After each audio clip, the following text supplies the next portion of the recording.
Assalamualaikum warahmatullahi wabarakatuh. Selamat datang mahasiswa-mahasiswa mata kuliah akuntansi keuangan lanjutan. Hari ini kita akan membahas mengenai akuntansi untuk joint venture atau JV. Dalam bahasa Indonesianya biasanya kita sebut dengan akuntansi usaha patungan.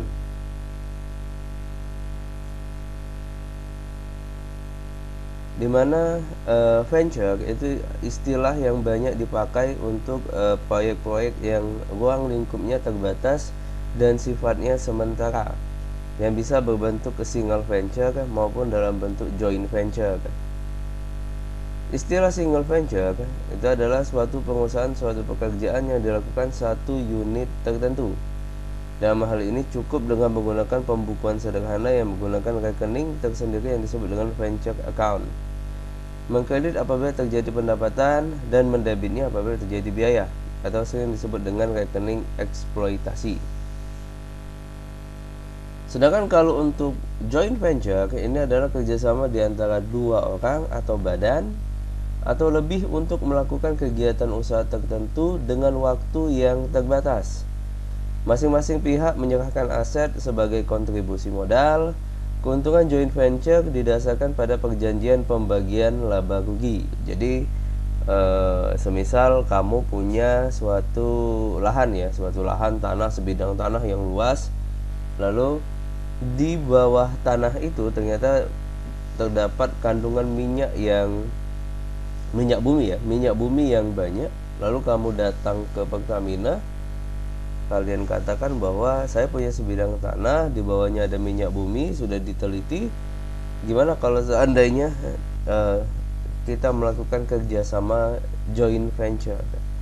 Jadi Pertamina nanti mereka punya subsidiary company-nya itu akan melakukan joint venture dengan perusahaan kalian.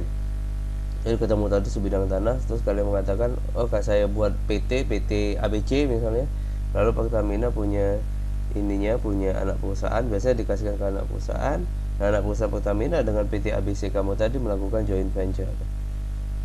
Sampai kapan batasnya? Nah, kalau joint venture biasanya ada perjanjian kalau untuk minyak itu sampai minyaknya habis. Jadi ketika minyaknya habis maka joint venture-nya juga selesai. Atau misalnya Pak, kalau ada kegiatan, kami nak ada ke joint venture sama perusahaan A, B, C, ada 3 perusahaan gabung. Semisal ada SEA Games kan, kalian dapat apa, kalau mau melaksanakan sendiri dananya tidak ada, maka kalian buat yang namanya joint venture. Joint venture ini manajemennya bisa diserahkan ke satu orang atau nanti dikerjakan bersama-sama sehingga lebih bisa dikendalikan. Apa yang membedakan antara joint venture dengan persekutuan? Ingat ketika di pengantar akuntansi 2 kita pernah membahas mengenai persekutuan. Joint venture lingkupnya lebih terbatas, yaitu untuk usaha tertentu. Kalau persekutuan lingkupnya tak terbatas, yaitu usaha yang menghasilkan laba, bisa lebih satu macam. Jadi joint venture ini dia punya masanya. Lalu waktunya tertentu, yaitu sampai dengan tujuan tercapai. Dan kalau persekutuan waktunya tak tertentu, yaitu sampai selama-lamanya, atau kita mengenal istilah yang namanya going concern. Lalu ketika kita menggunakan joint venture, ya kita berarti yang membedakannya adalah accountingnya kan, pasti kita ngomongin soal accounting karena kalau kita mau belajar mata kuliah akuntansi keuangan lanjutan. Yang pertama, metode yang dipakai adalah buku-buku yang diselenggarakan secara terpisah dari pembukuan masing-masing anggota. Itu metode yang pertama. Jadi, misal ada A, ada B, ada C. Nah, buku catatnya itu, walaupun misalnya yang menjalankan itu si A, joint venture ini dia punya bukunya sendiri. Jadi dia dipisah. Atau yang kedua, rekening untuk setiap transaksi dalam joint venture ada dan dicatat dalam buku masing-masing anggota atau tidak diselenggarakan pembukuan terpisah, no separately. Jadi nggak kepisah.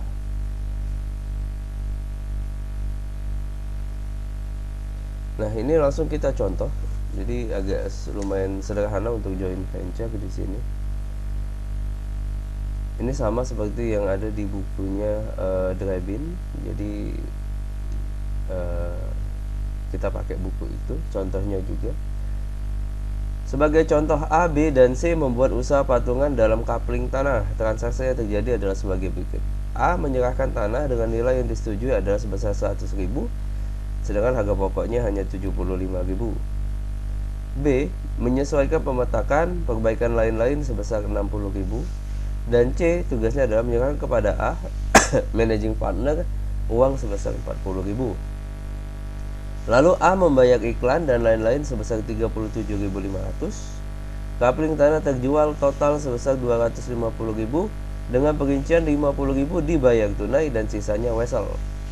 Nah, wesel yang dapat tadi itu dijual lagi. Jadi dapat wesel dari si pembeli. Kita kan mau cepat-cepat dapat keuntungan kan. Nah, maka wesel tadi itu kita jual lagi dengan diskonto sebesar 10%.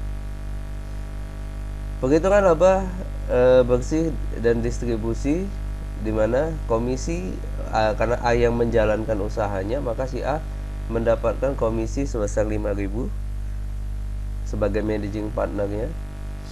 Lalu sisanya itu dibagikan kepada A, B, dan C dengan rasio 10:6 banding 4, di mana kas akan dibagikan oleh A kepada anggota. Dari data-data tersebut, nah ini kita melakukan contohnya adalah pembukuan secara terpisah. Nah, di transaksi yang pertama tadi, di mana A menyerahkan tanah dengan nilai yang disetujui sebesar 100.000, maka di buku joint venture ya, karena kita punya buku joint venture yang ini adalah metode yang terpisah, maka kalau kalian lihat di sini ada 4 kolom. Kolom yang pertama itu adalah kolom joint venture.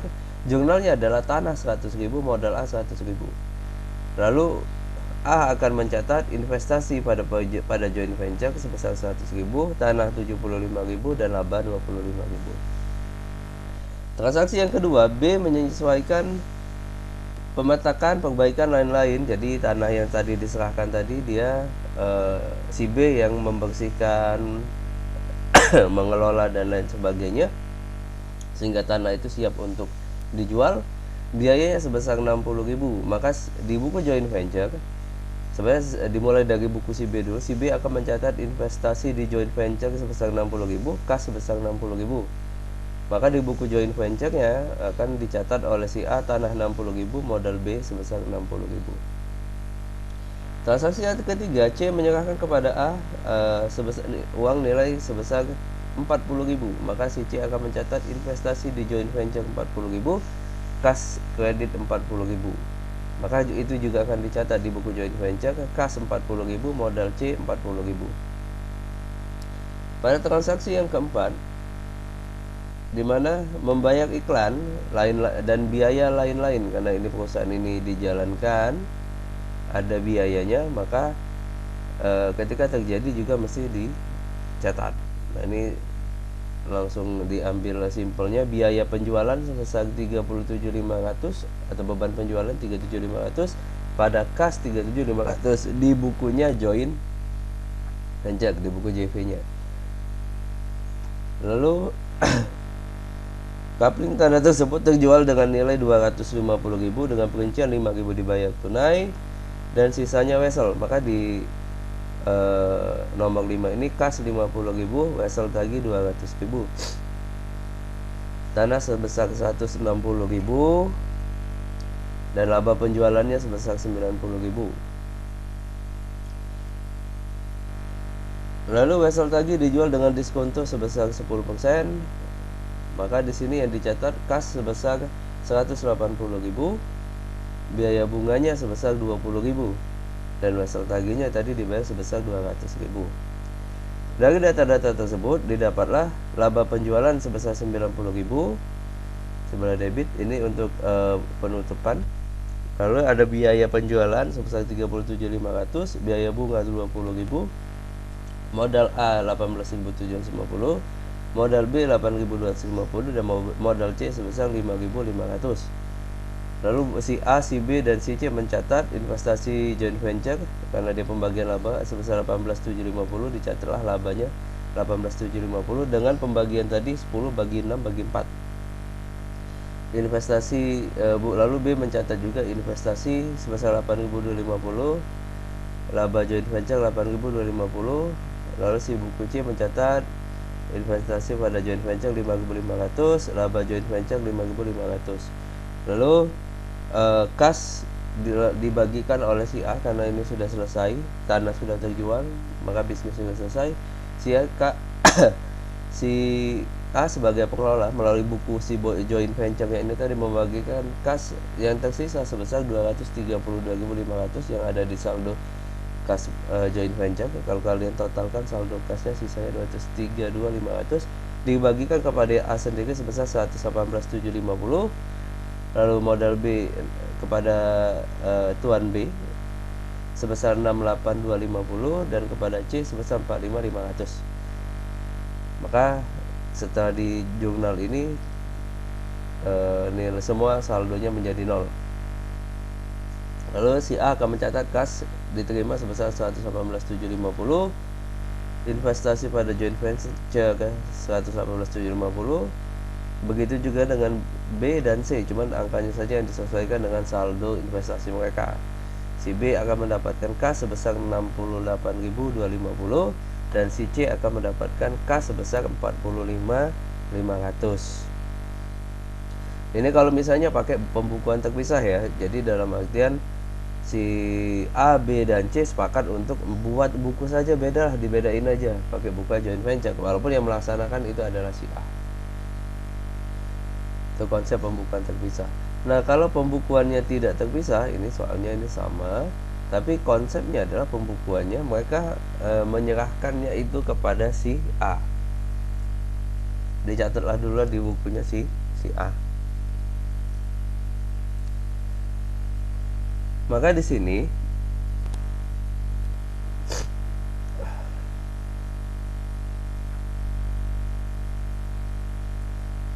untuk transaksi yang pertama ini akan digabungkan dengan bukunya si A.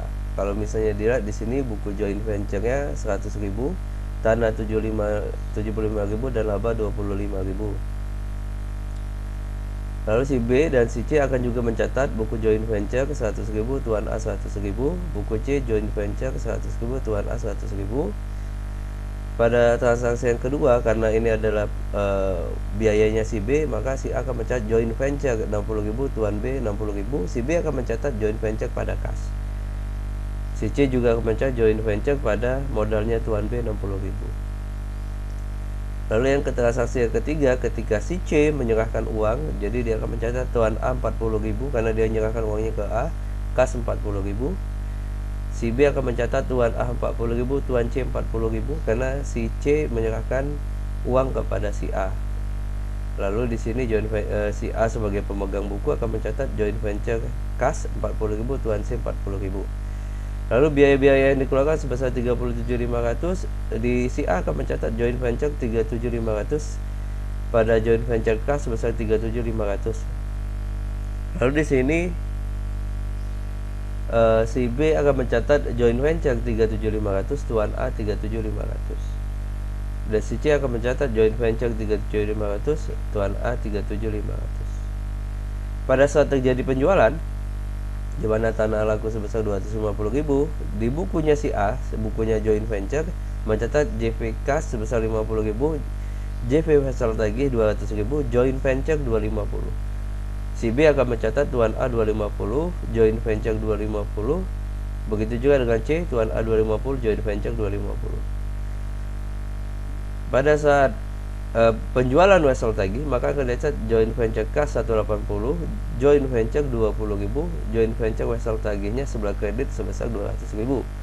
Lalu di buku B akan mencatat joint venture 20.000, tuan A 20.000. Di buku C akan mencatat joint venture 20.000, tuan A 20.000. Pada saat pembagian laba, maka di bukunya si A akan mencatat joint venture 32.500, laba joint venture 18.750, langsung dicatat laba karena ini langsung bukunya si A. Dicatat tuan B 82.550 dan tuan C sebesar 5.500. Si B akan mencatat joint venture 32.500, laba joint venture 82.550, tuan A mendapatkan 18.750, tuan C 5.500. Lalu di bukunya si C akan dicatat joint venture sebesar 32.500, laba joint venture 5.500, tuan A sebesar 18.750 dan tuan B sebesar 8.250. Pada saat pembagian laba sama, cuman ini beda di nama-nama akunnya. Ketika di pembukaan si A, dia akan mencatatnya kas sebesar 118.750. Karena ini buku dia sendiri, jadi dia langsung jadikan kas labanya tadi. Tuan B 68250, tuan C dapat 45500, joint venture kas sebesar 232.500. Maka si B akan mencatat kas sebesar 68250, tuan C mencatat 45500, tuan A mencatat 113.750. Begitu juga dengan si tuan C, dia akan mencatat kas sebesar 45500, tuan B akan mencatat 68250 dan tuan A akan mencatat 113.750. Oke, demikian presentasi yang biasa saya sampaikan, semoga bisa dipahami. Selanjutnya, di pertemuan selanjutnya kita akan membahas mengenai latihan soal. Terima kasih, perkuliahan saya selesaikan sampai di sini. Wassalamualaikum warahmatullahi wabarakatuh.